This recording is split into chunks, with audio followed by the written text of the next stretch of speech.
MashaAllah. Why not? Why shouldn't be happy as well? MashaAllah. MashaAllah. The blessing, everything is a blessing. Okay, I think we're ready to start, right? Inshallah. Okay. Okay. Keep it here. Bismillahirrahmanirrahim. Alhamdulillah Rabbil Alamin. Wassalatu wassalamu ala Sayyidina Muhammadin wa ala ali kulli wa sahbi kulli ajma'in. Rabbi shrah li sadri wa yassir li amri wa hlul uqdatan min lisani yafqahu qawli. Assalamu alaikum everyone. Welcome to another session of our Quranic journey. So Alhamdulillah, I think this the Quran perhaps is the greatest blessing for us among all blessings. And to have a blessing to study the Quran and to delve into the treasure of Quran, I truly think that is the blessing of the blessing in this regard is a really a big blessing for us. So we thank Allah for this opportunity. Now, last week, the section that we're discussing is still we are in the part that we're discussing about the Quran as the book of wisdom. Now, the wisdom, the way we defined it before, is essentially something different than revelation, because the Quranic ayah says that the Prophet given the Quran and the wisdom. So in a way, we define wisdom essentially the ability to read the signs in the book of universe and to derive the meaning behind everything. Now, when come to that we find out obviously science is doing that, philosophy is doing that, and obviously believers are doing this as well through the lens of Iman, or let's say the Tawheedi lens. So last time that we had a lengthy discussion on Wittgenstein's arguments that in terms of the language and how the language it become the barrier for us, and then we essentially said that when we look at the creation, that we as a human use our faculty and reason through the creation and ask the question. So in this case, that our inquiry shall not be limited to the empirical investigation. Our inquiry should go beyond that. So for that reason, we said that it is legitimate, and not only legitimate, it's actually very human to ask questions about the source of what we observe in the creation. So we're going to continue on this journey and try to see this week particularly on this concept of natural laws, because the idea here is that we get an amazing universe with amazing phenomena. We discussed last time that there is a continuous creation, and through this continuous creation, if we observe carefully, we can see and conclude there must be an absolute power behind that. Now, one counter argument that we hear from materialist scientists, from humanists, from positivists, is that there are laws, there are in natural laws, there are certain properties of, let's say, objects naturally when they interact with each other can give you some output. So therefore, you don't need to bring God into particularly science subject as you study the universe. I have been dealing with those type of issue through our 5D educational projects. I can tell you that perhaps the most challenging issue for us to deal with this abstract subjects, such as laws, nature, and to have people to really, in a way, dismantle this ideology and identify it and remove it, let's say, from a subject such as physics, is extremely difficult. So today, inshallah, we're going to start with this beautiful picture, I guess, and then try to delve into such question and to see how we are supposed to look at the creation and negate and rejects this secular ideology and conclude that there must be an absolute power behind what we observe. Yes, Dr. Ali. Assalamu alaikum wa rahmatullah. MashaAllah. A beautiful summary and introduction to our subject. Now we are going to discuss almost heart of the matter. But before this, we have to try to see really how materialistic point of view is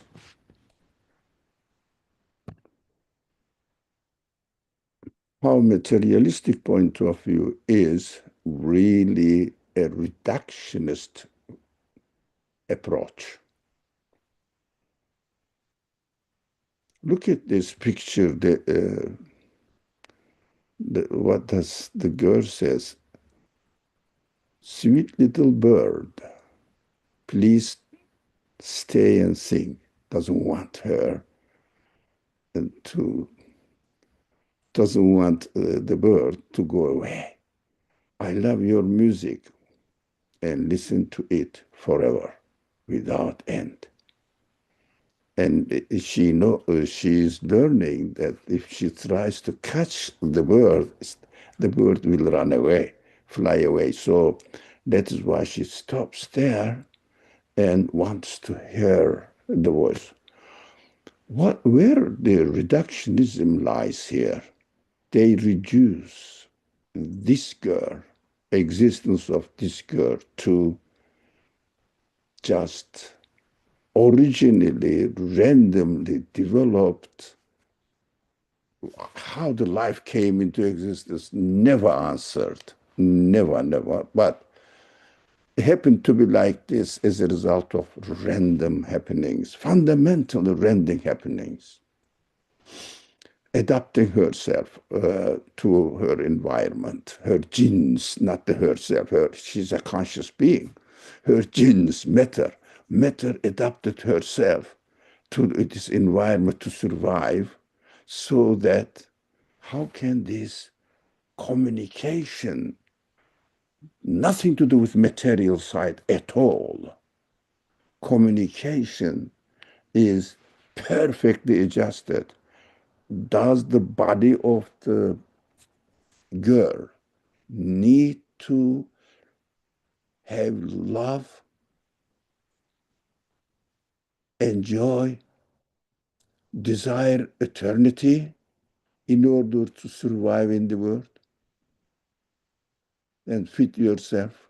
And that's another thing, that why this, they call matter itself, developed to become like this girl and never could develop itself, matter, by itself, and develop a quality not to die. Never changed in history. No one can see anything. So everywhere is appalling in the materialist worldview, but unfortunately, they speak in such a way that they are really observing the reality within the matter itself, by itself, from itself, of itself. As if they use sure language. But a believer looks at the universe with a free mind. What he observes, he or she observes, and analyze it and come to a conclusion which fits the reality and the human reality and also the reality out there. So I just wanted to summarize where we will focus. When we see this reality beautiful, everybody loves it. I want to have a house which has a garden like this. And I want to have a child a girl like this girl. I want also. I want everybody. Who says I don't want it? Only those people who deny the reality, they say, look at this. She loves it, but you know the latest philosophical developments they are putting up. But she has to suffer, that she has to die and leave everything behind. We are created to suffer. You must have heard these philosophical currents of the 19th and 20th and 21st century. They say we have to face the reality. They are presented to the world as great philosophers. They say we have to face the reality. That is how the reality of our existence is. Unbelievable. When you read, you just go crazy. How a human being can be that senseless, irrational, reject the reality. But I can stand it. I say why the Quran uses severe language to warn people that they should not deny the reality. That is why Quran uses severe language, as if God is angry. Not at all. God is sorry that we are denying the obvious reality manifested in front of our eyes. And out of his mercy, as if God is really pleading, uh, uh, what is the word? She's begging. Oh, human being, he says, oh, Ali, be careful, not to contradict your reality, not to contradict what you are observing as I present to you the reality that you can understand. Really think about it without being biased.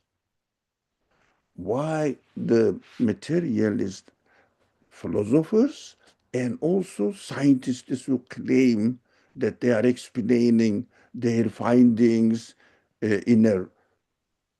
within a scientific framework, which is not scientific framework at all.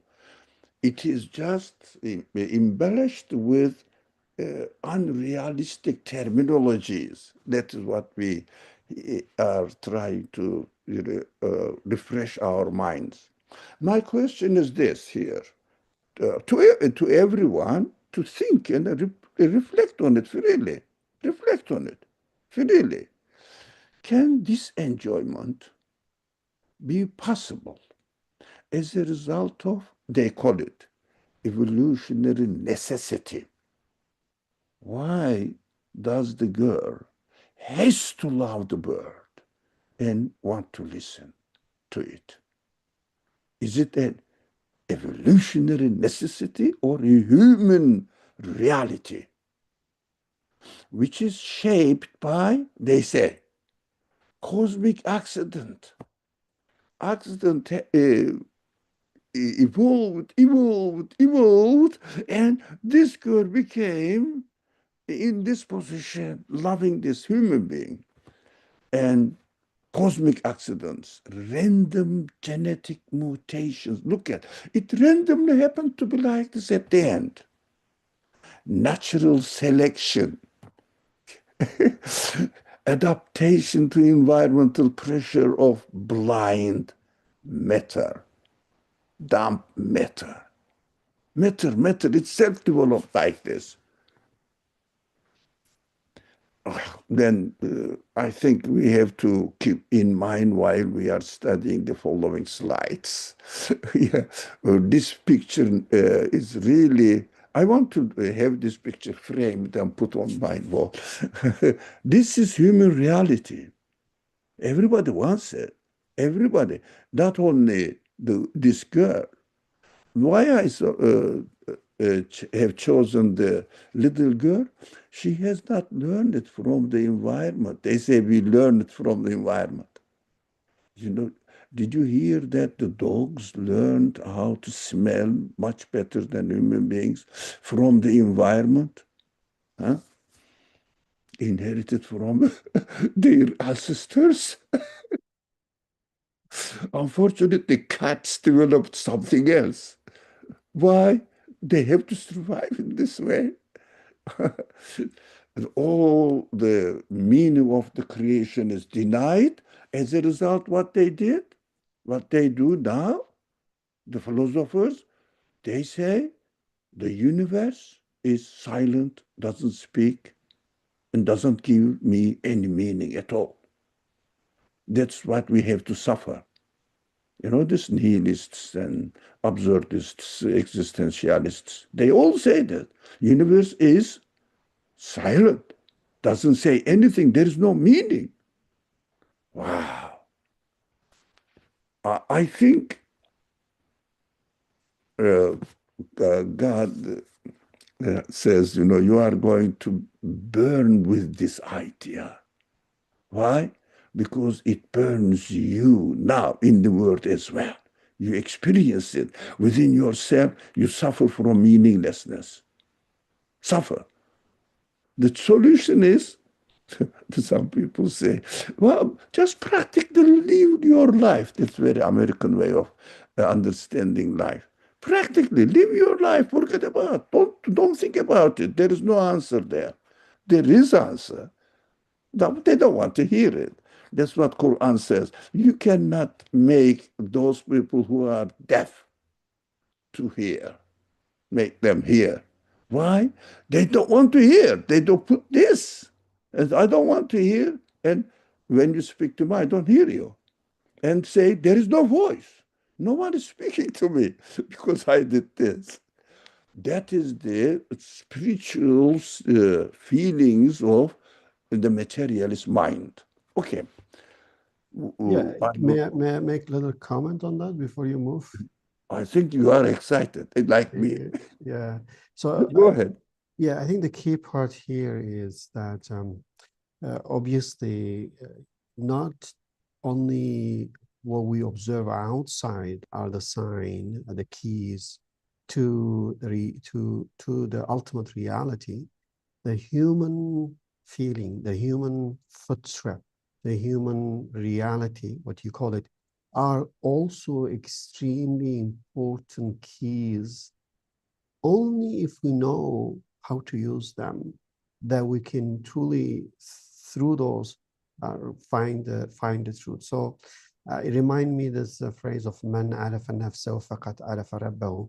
So in a way that to know yourself, to know your emotion, to know your faculty or subtle faculty, and then to see how they are in a way created in a match with your surrounding, and then to think about it, to reflect about it, that why I have been created with the eyes that can distinguish the color, but dogs cannot do that. And then why the flowers around me are colorful in a way that I can distinguish. Why I have an ability to understand and enjoy the art and beauty. And then everything around me has such beauty.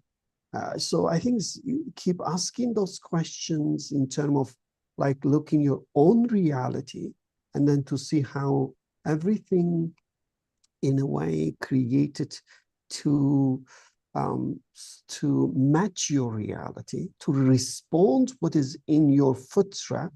So it become a very, let's say, a clear personal answer to the human inquiry of who is behind all of this, why all of this happening, how this can happen. So, but as you mentioned, when you reduce this to the matter as a materialist, it's really hard to describe and to defend that why you love your kids more than the rocks out there, because they're both made of the same electron and proton, no difference between them. There should not be any different treatment, but that's not true. You love your kids different than the rocks out there. So I think that is So the way I look at it is to really, reflect on the human faculty, human fitra, and try to, in a way, use them as a keys to unlock the mystery behind the whole setting in the universe. It's really a very important way and a very, let's say, effective way to do that. You don't have to go too far. Just look yourself. Just reflect on your experience. You'll find the answer. You'll find the answer, right? That's, to me, is very, very, essential. That means God is really, He gave us this keys.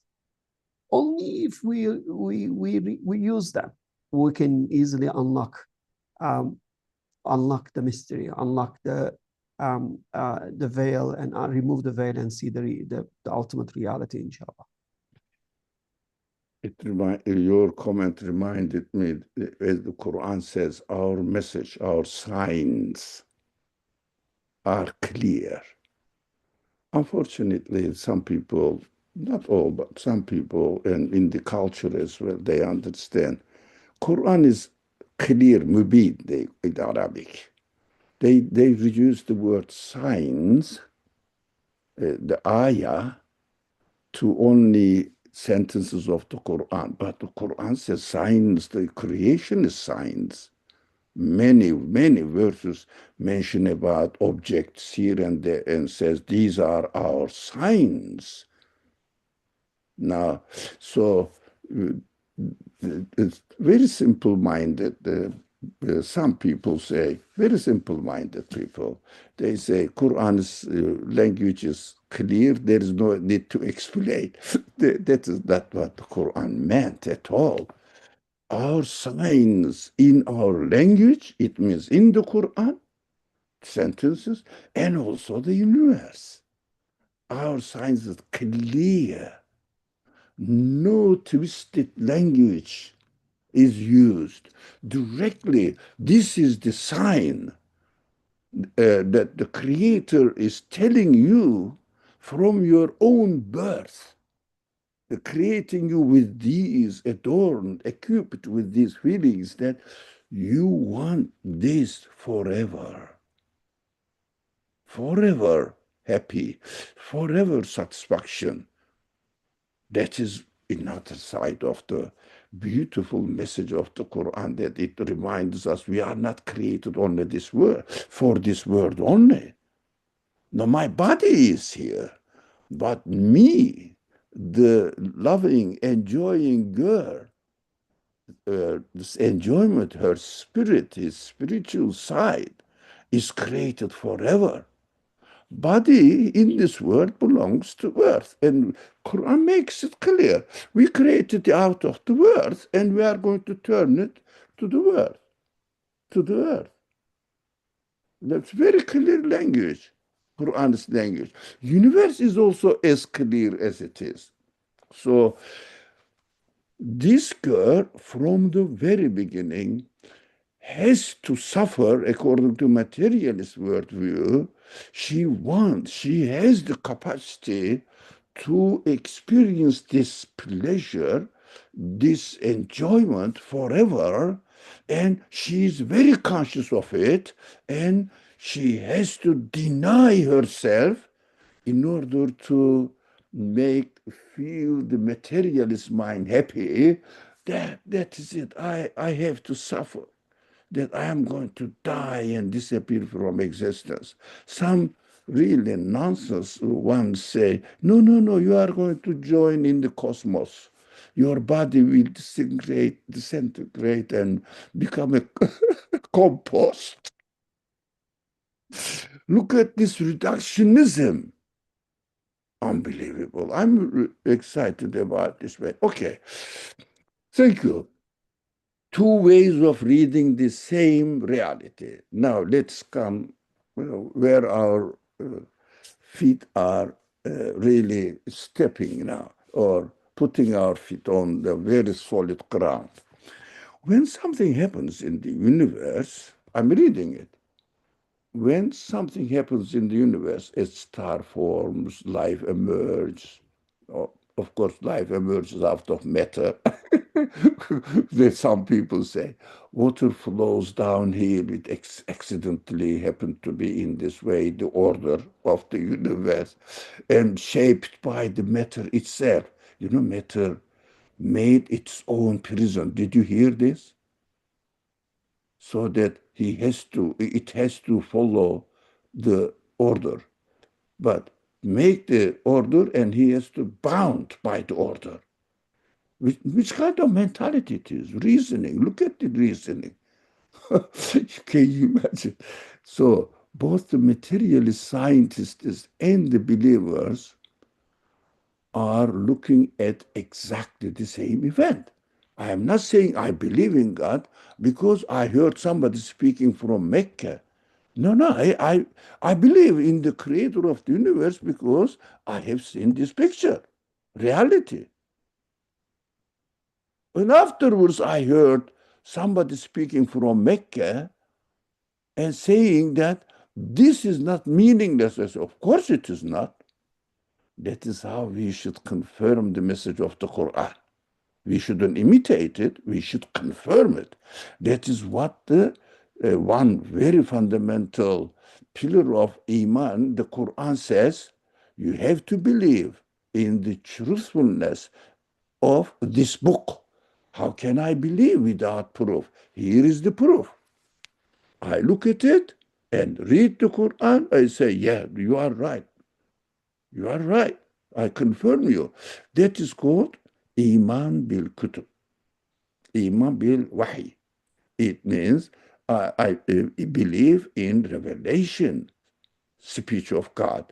So, unfortunately, in the culture, the human beings, some human beings, presented other way around. We believe in the Quran. Quran says God created the universe. Therefore, I believe that the universe is created by God.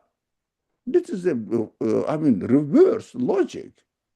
We believe in the Quran because I have seen the universe and witnessed what the Quran says, and I come back and say that, oh, the Quran, this book, is telling the truth.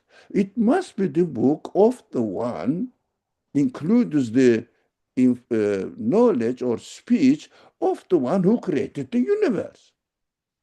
Now, we have to be very careful. We shouldn't reverse it. It becomes bigotry. That is why religion is suffering from the language of some people who speak about religion. Makes it as if it's biased mind.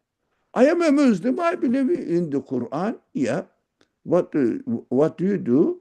You know, so the Quran says Allah created the universe. That is why I believe that Allah created the universe. This is a false logic. That is why they say religion is opium. They have to be very careful while we are speaking, and especially defending Quran. Quran just says, look at the universe, see the signs, and then come back. What I am telling you is the truth. Does it make sense to you? Why don't you use your reason? Observe the universe and use your reason that I gave you, and you will understand that this speech is the speech of the creator of the universe. And then say, confirm it. Now, there are many problems. Anyway, now we are looking at the same event, but they are doing fundamentally different things, the believers and deniers, with what they see. Now, a materialist says this event is explained, whatever they present, they speak about. This event is explained by causes, natural laws, forces, inherent qualities, structures, emergence, random choices, I'm adding here, and necessity, environmental necessity, etc., or evolutionist necessity, concepts that are supposed to belong entirely, I think this is very important, within the universe. They must be within the universe. Why? Because they say there is nothing outside of the universe, right? The material existence of the universe. They they are supposed to belong entirely within the universe. These causes, natural laws, forces, all these kind of terminologies, they hide their heinous intention behind. Thus, the materialist claims that they explain existence of everything within the physical existence of the universe. But there is the problem. No one has ever seen a natural law. Natural law is in the physical world. Or no one can show that the relationship between two events are necessarily connected. Necessarily connected. There is no connection. They know that. Or demonstrated one thing inherent from the previous existing another thing. It means inherent from the previous existing another thing. It means I am inheriting from my father, from my mother. But who is inheriting? Who is inheriting? I have to have my mind to choose. For example, let's say my father died, although he was a poor man, he didn't leave any really substantial thing. I wasn't expecting. Anyways, they suffered from the results of Second World War. They were just trying to find bread only. Anyway, I appreciate their work. May Allah bless them in the hereafter forever, inshallah. So I have to go. For example, let's say your father left this object for you. He died, and this is you inherited. I have to go and get it consciously. Not necessarily that matter will receive, the other one is leave, is going to left behind. No, that's the every moment. That's what we have to understand. There is no, we know that there is no causational relationship. They are not observable physical objects. They are not here causational relationship. They know. They know that they have no power to bequeath, leave some qualities to other, the other one will receive it. But the problem is they don't see that every moment is a new creation. They are automatically connected to each other. They are automatically connected to each other. They don't see that there is no relationship. Uh, as if there is, they speak, causational relationship. These concepts are abstract and philosophically unexplained concepts the materialists use to make sense of what they observe.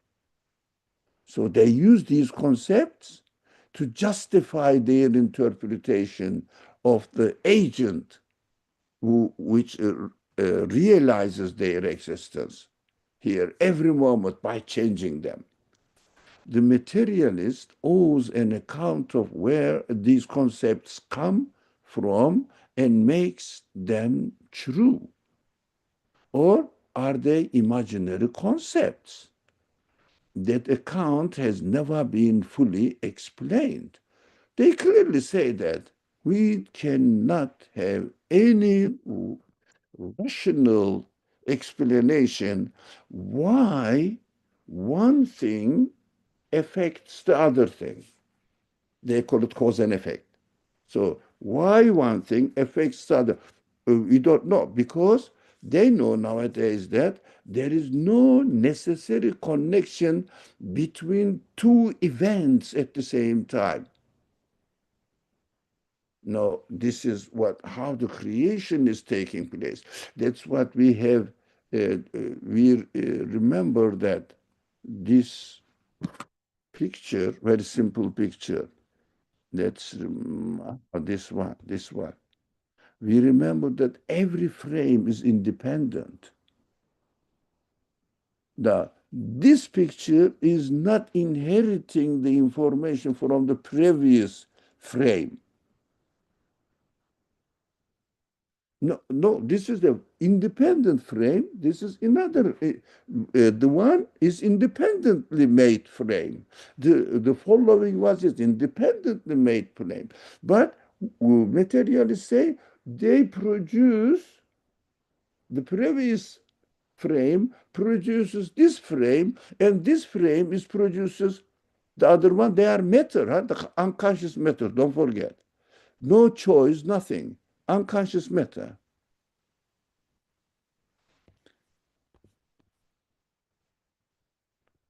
Okay. All right. I think we've done this. They couldn't explain it. The famous philosopher, the famous, everybody knows him. So he said, we cannot guarantee that tomorrow the sun will rise. There's no reason in the world that today's existence will result in tomorrow's existence. There is no such thing. It is a continuous creation, nothing else.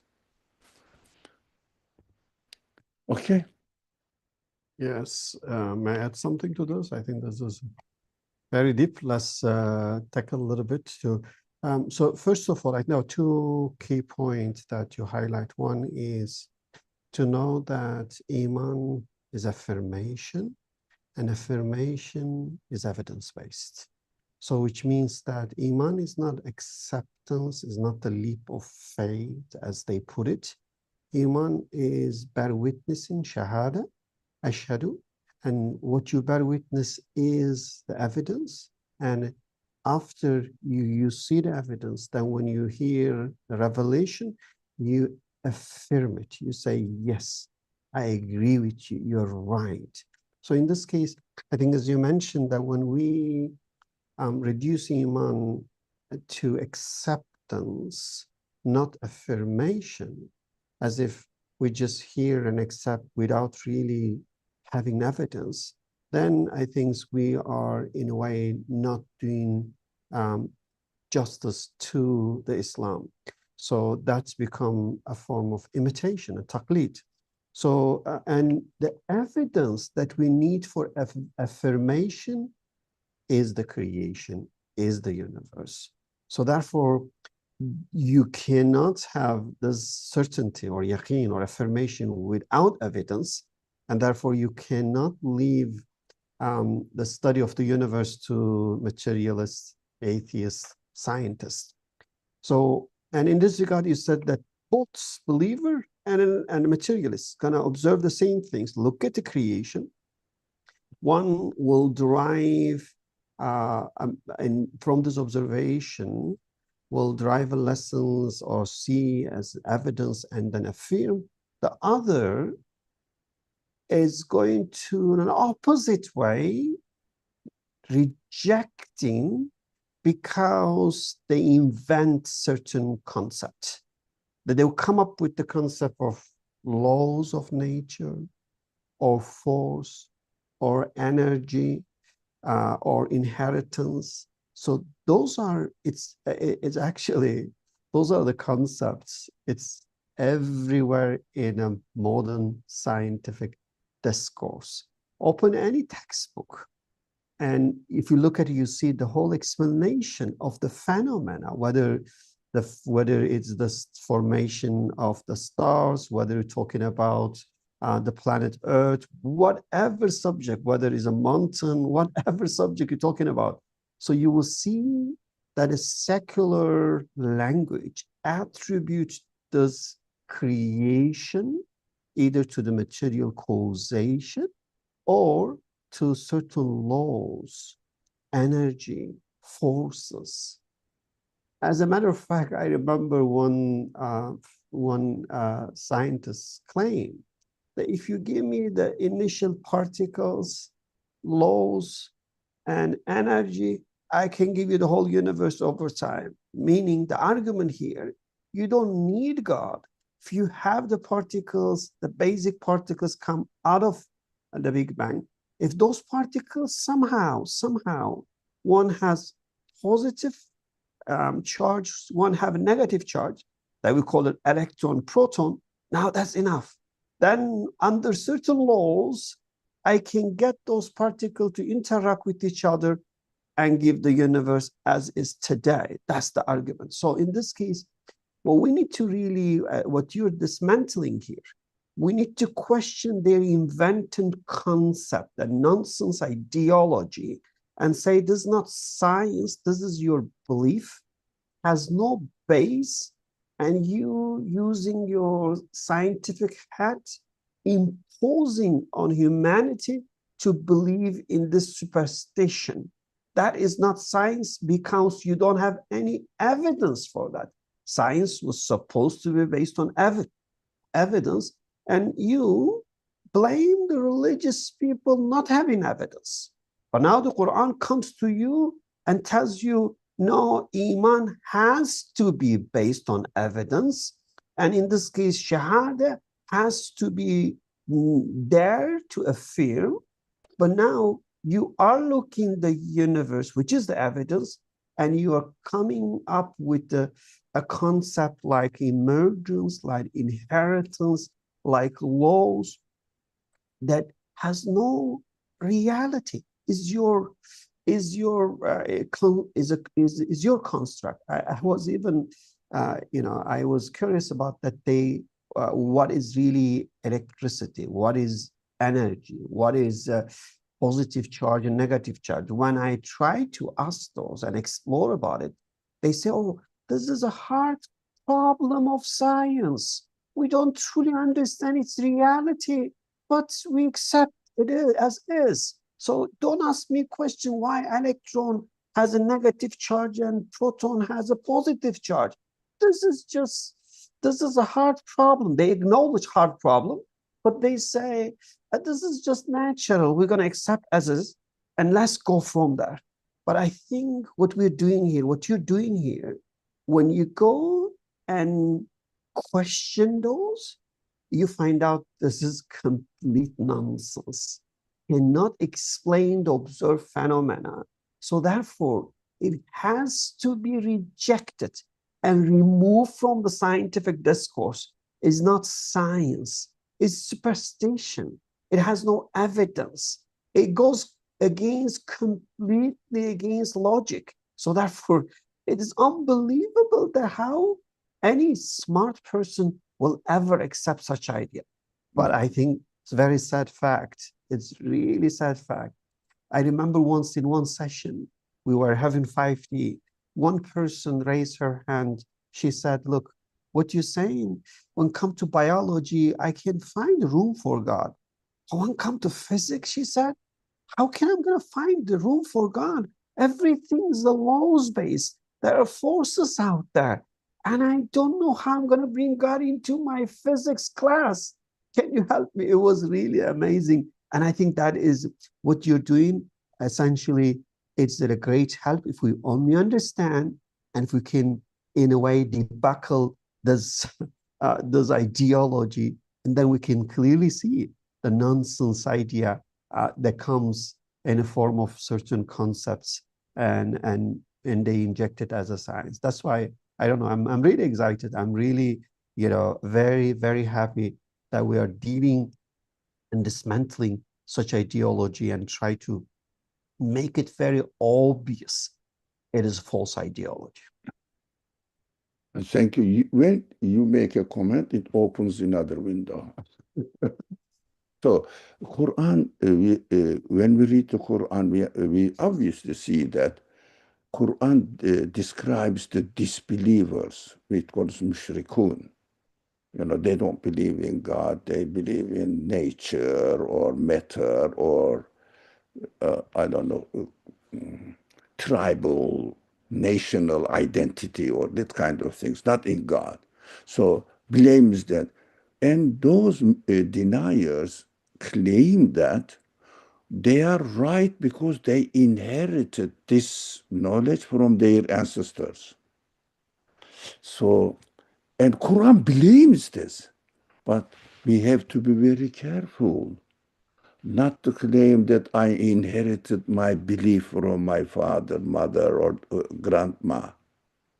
There is no such inheritance. You can inherit property. You cannot inherit iman, belief, or idea. They may tell you something, but at the end of the day, you have to decide. You will grow up and you take your own way. So, if can I ask you a question? If your 40 generation behind ancestors were doctors, do you think your genes adapted somehow when you are born as a doctor one day? You are laughing. Mm. Eh? Because you cannot inherit. The environment, yes, encourages you, but you cannot inherit in your genes to be a doctor, right? So you live with the dogs for uh, 1 billion years. And do you think you become a doctor as well in your genes and develops you? And this human being becomes a doctor because he environmentally affect, influence. So you are going to be a doctor. So your genes will inherit it from your father and mother and become a doctor or know, have some knowledge in your genes. You can learn using your free will. That is why belief cannot be inherited. We should be very careful. I belong to a Muslim family, so we are Muslims. Who are you? Who are you? Not we are Muslims. Who are you?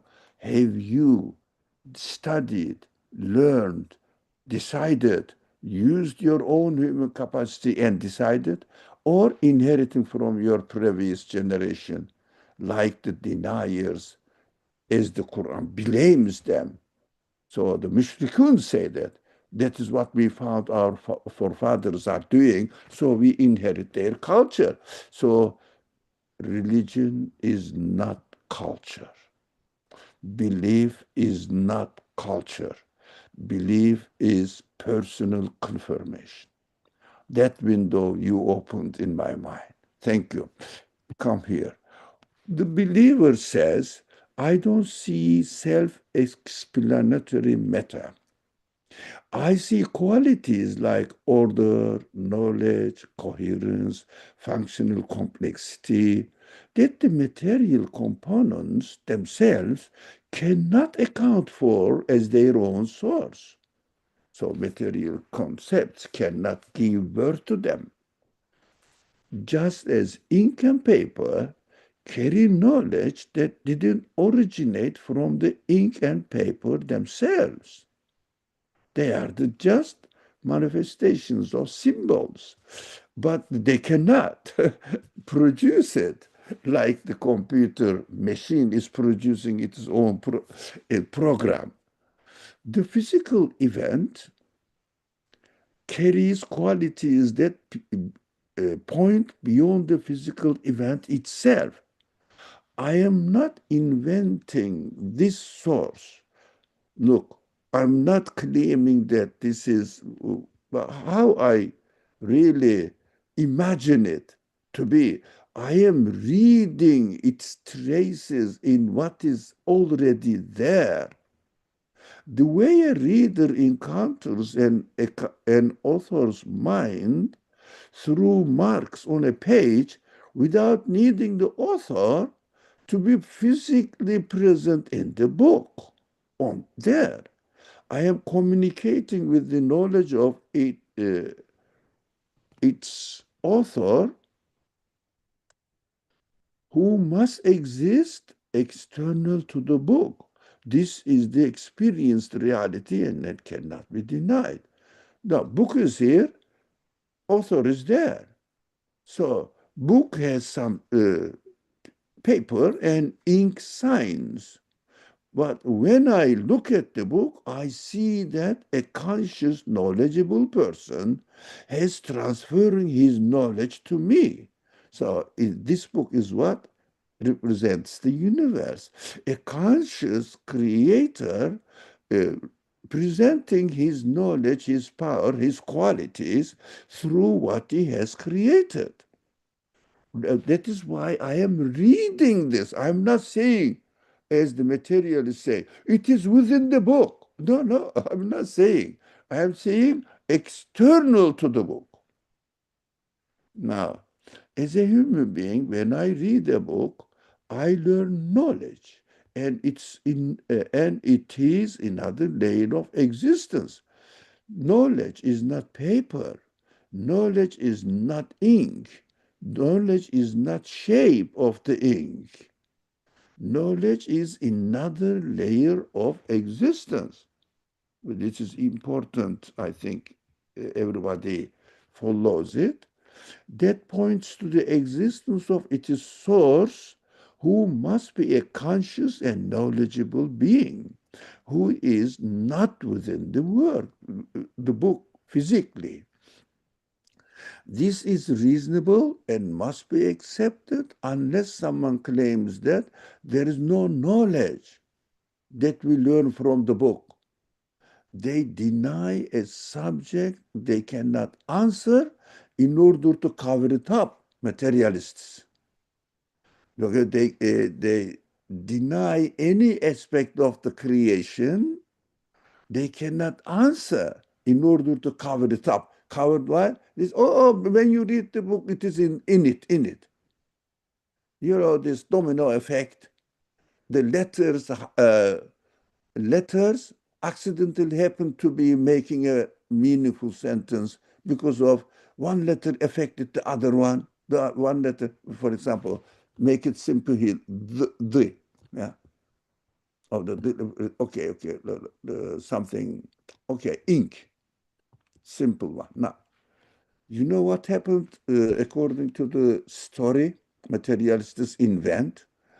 I, in the course of time, came together accidentally next to N and then K and then a meaningful word happened and they decide, look, we are meaningful here. Eh?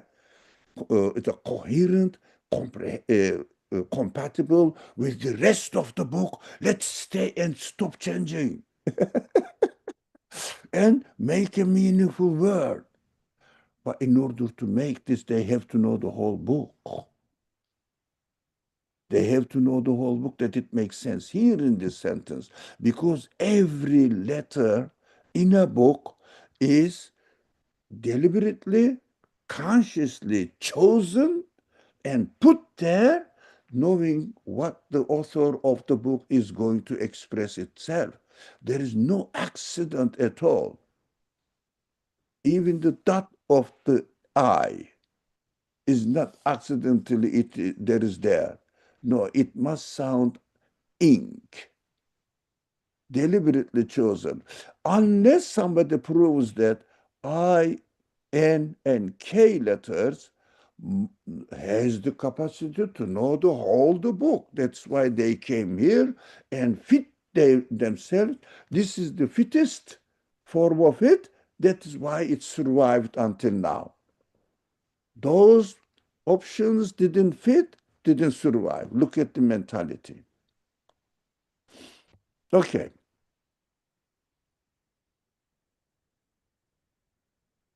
Oh, we are here. They deny a subject they cannot answer in order to cover it up. Their tricky language. That is why they say there is no meaning in the existence of universe.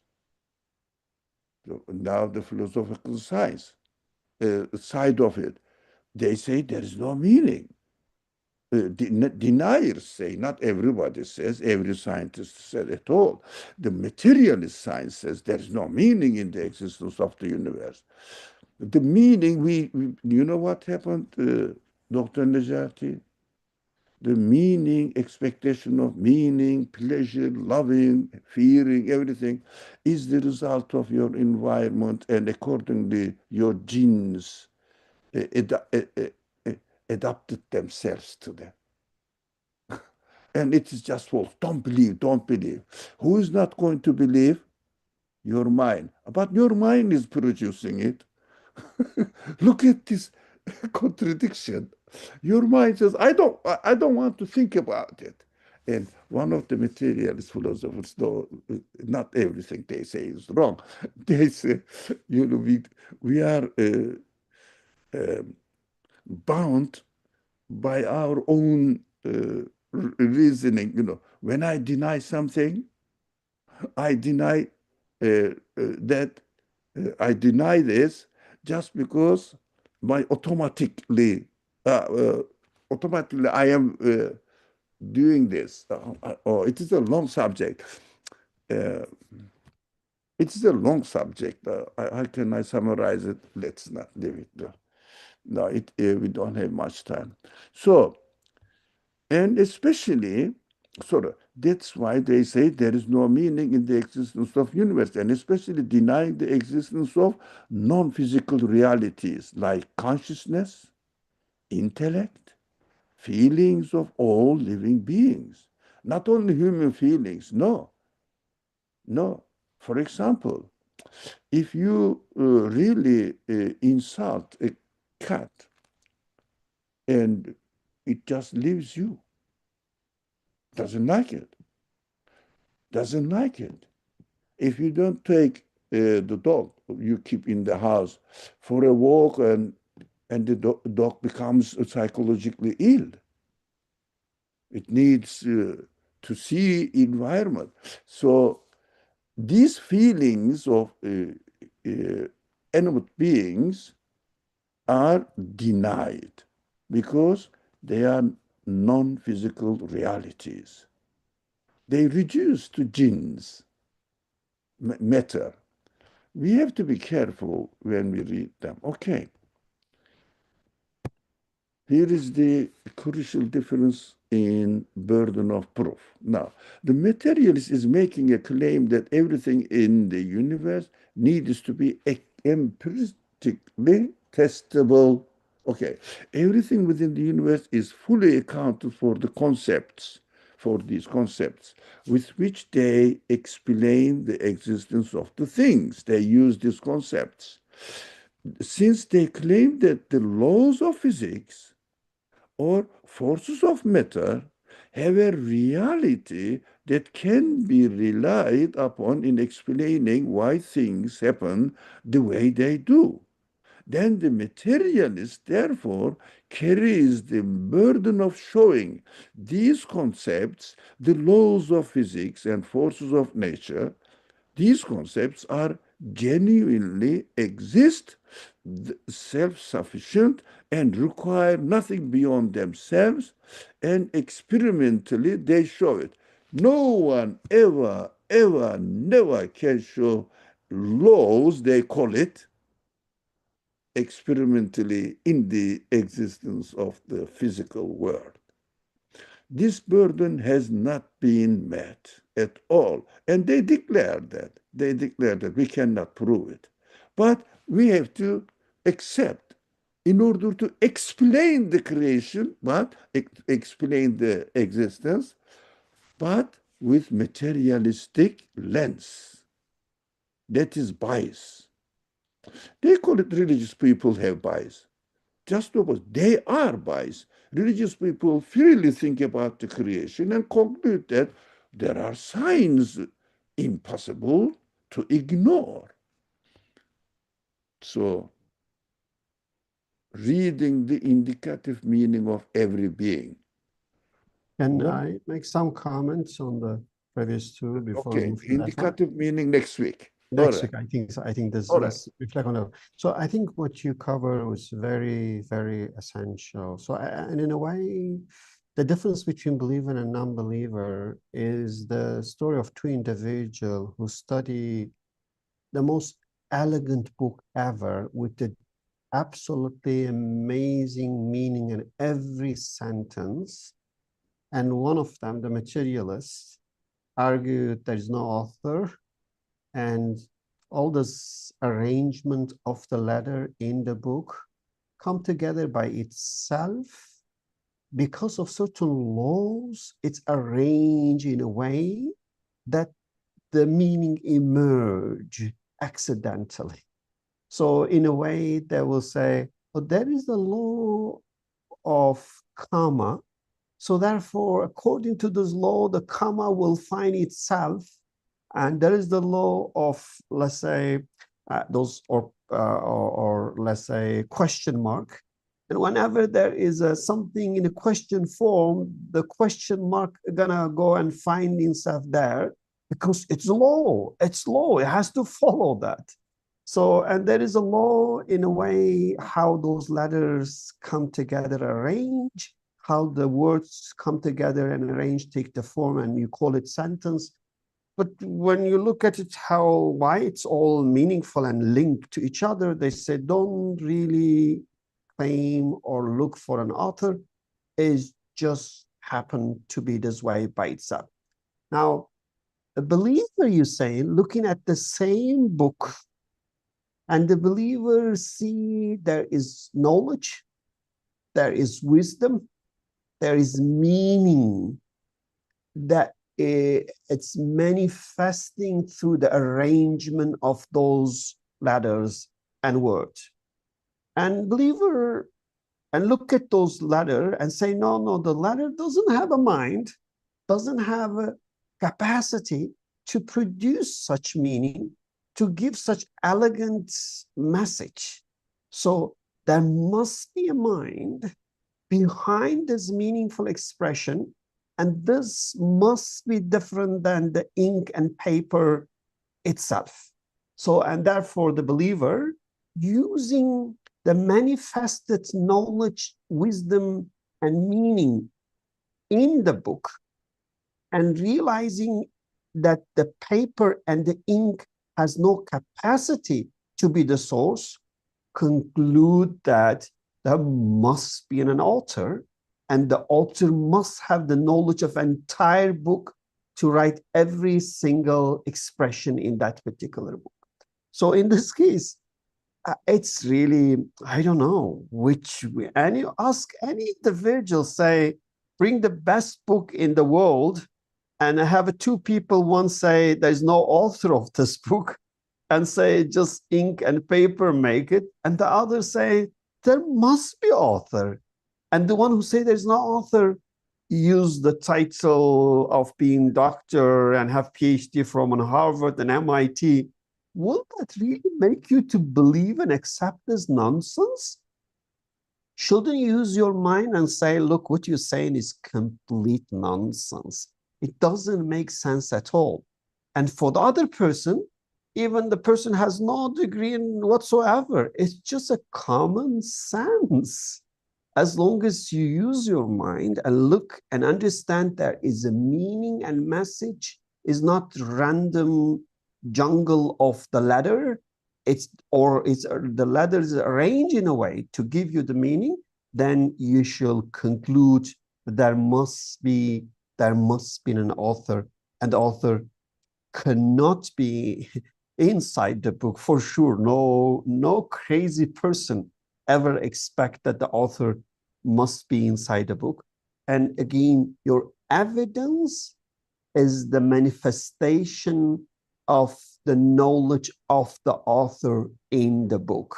So in this analogy, when we look at the universe, take whatever you want. You take a living being, is written with the four, they call the genes, that there are four molecules. A, G, C, T is like a four letters arranged in a way, and give you all kind of variation of living being out there. How did we get this arrangement? And when you print out the gene, you find out it takes the library of books to actually print out this coded arrangement there. How did we get this by accident turn out to be perfectly uh, arranged that give us all the variation of the leading being. So in one way, I really look at it, I say, it must be extremely obvious, clear, and convincing for believer to conclude there must be an author, there must be a maker of this book of the universe. And for the non-believer, it must, I don't know, I feel like they must know what they're saying is a nonsense. Therefore, the Quran described them as a liar. They must know they are liar, but I don't know how they, in a way, make the people to believe in their fabrication, and they go and claim those people of the truths are liar, while in reality, they lie using their own position, their own title.